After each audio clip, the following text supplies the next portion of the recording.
The vision for Canary Wharf Station, which probably makes it unique to the other stations on the line, is the fact that it's a freestanding structure located within a body of water. So it's like taking One Canada Square Tower in the centre of Canary Wharf, turning it on its side and dropping it into the dock that sits in Canary Wharf. The arrangement of this station is quite simple when you compare it to underground stations that we're all used to kind of meandering through. It's a very linear arrangement. You have main entrances at the east and the west ends, and you simply flow down the escalators into a main concourse which runs the full length of the station, and then immediately down the escalators onto the platform. So it's quite a simple diagram really, and it provides great connectivity not only to the Canary Wharf estate and to Poplar beyond, but also interconnectivity into the Jubilee line, which is effectively parallel to this station on the other side of the Canary Wharf estate. And there's quite a nice flow of people that you can get, almost a circular flow in and out of the station.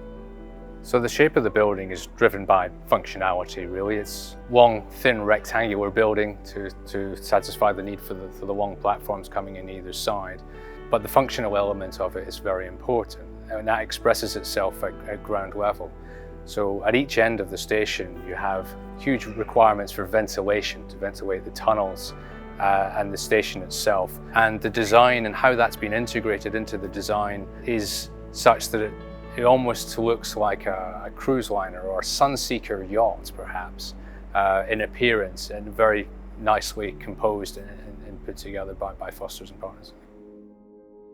So we tried to create connectivity between the main concourse level here and the platform level below. We created some large openings in the floors to get those views down and up. Again, it's about guiding people where they need to go, but also just making interesting visual connections between the spaces.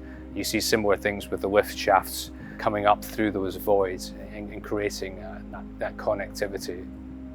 One of the main themes that we have running through this station is about the journey from dark to light. So if you are arriving at the Canary Wharf station, you disembark onto the platform level, and it's quite a dark environment, highlighted by the colour yellow, kind of canary yellow that we refer to, which is about accenting the journey up to the light. So from the platform level you ascend up into this main ticket hall concourse level, which is lighter. The materiality palette changes to a lighter tone, and then you're brought again using that thread of the yellow up to the main ticket hall and to daylight at the end of the journey.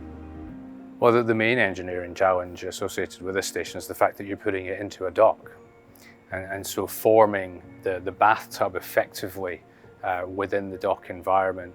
It's a combination of a couple of different structural and engineering processes that formed it. The kind of a Geekin piling system that we make reference to, which was a highly specialized way of forming the piling around the perimeter of the station. And then the top-down construction, where you're building almost from ground floor upwards, and then you're simultaneously excavating down. So it's almost like mining that you create down to the platform level and below to create the substructure for the building.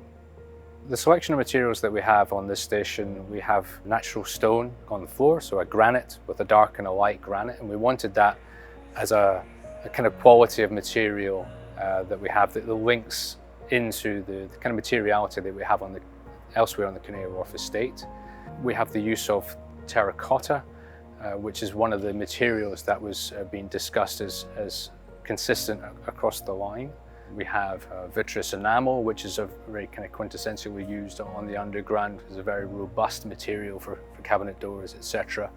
And then one of the prominent features we have here is the glass, which is the coloured glass we have for the escalators, which is something that we worked hard to bring in, because it's quite different than what you might associate with the typical underground escalators with very heavy stainless steel. We wanted something that was lighter, had that kind of more retail feel to it. And that was quite important to our selection of materials. So the Oversite development is a major feature of this station. As part of planning, we had to provide amenity that was being lost by putting the station within the dock. So replacing the visual amenity of the dock was actually resolved by putting a park on the top of the building. which has this timber lattice and ETFE roof designed by Foster's and Partners.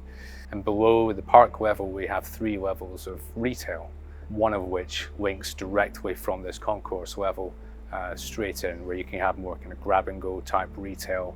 But the Oversite development is really about also making this station a destination rather than simply something to transit in and out of. So the park at the top of the building is hugely popular already with workers at Canary Wharf and local residents alike.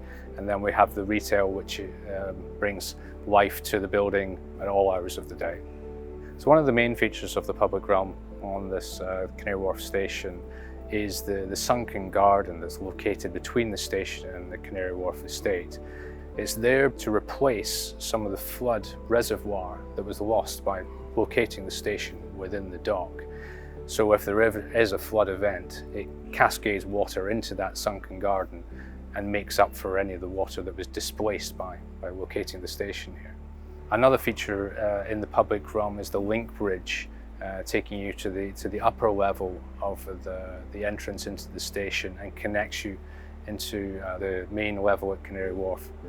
A lot of what we were trying to achieve with the design of this station is something that's quite simple and clean and elegant, but that allows the flexibility for the future, but integrates a lot of the things that the station needs. Because we all know that things change and modify over time, and it can often be to the detriment of the architecture if it's not thought about well enough at the outset.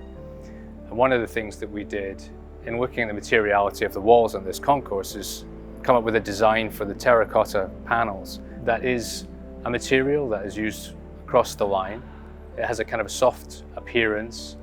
It can break down into smaller modules, but it has a practical function in that it's adaptable. We can change those modules out for advertising panels or other things without it really affecting the overall appearance.